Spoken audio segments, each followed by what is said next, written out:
Data quality is vitally important before money's spent on campaigns. If you're trying to engage with a client, acquire a new client, or look at retention strategy, nothing is more insulting from the consumer's point of view than being communicated with false data. It could be inaccurate addresses, it could be misplaced salutations. And the essence of the quality assessments, it affects the outcome of every campaign. If you miss your market by 10, 15, 20%, no financial director can then justify a subsequent campaign, and that's all because of a simple step for early assessment before you implement the program. The data accuracy problem is significant, and it never ceases to amaze me that it is there 10 years, 15 years, 20 years on.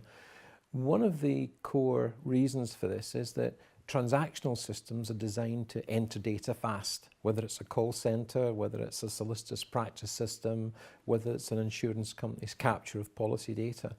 And the metrics to have information captured quickly sometimes overrides the need to do it accurately.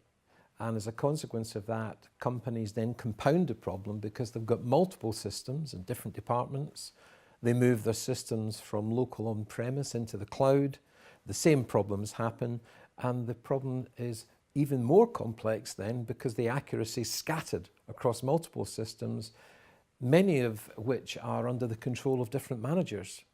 And then finally in the mix, the human factor comes on because you'll find that the manager of one function doesn't talk or work well with the manager of another function, and historically people believe that information is power.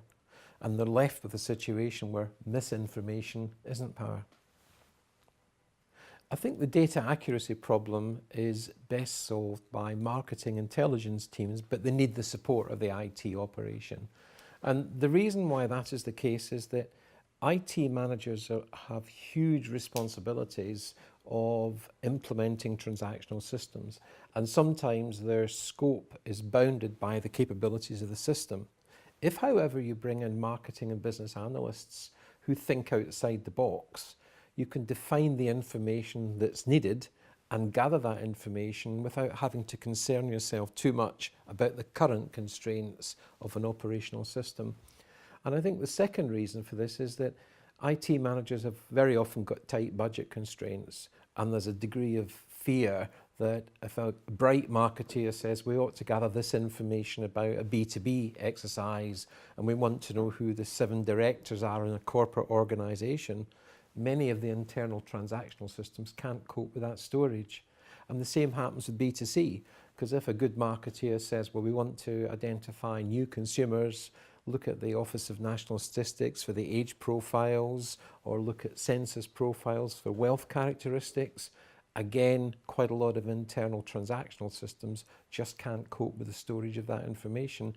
And if an IT manager perceives that as a constraint, you'll find that it basically reduces the value of the exercise. So my counsel would be always open up these debates led by marketeers who are trying to build the ideal data world, and then worry later about the implementation capabilities. Well, the constraints are very often around the capabilities of existing internal transactional systems. So to run a workshop with a sales director, a marketing director, an IT director and a finance director, you have to study the requirements of the data about businesses and the requirements of the data that you want to hold about consumers without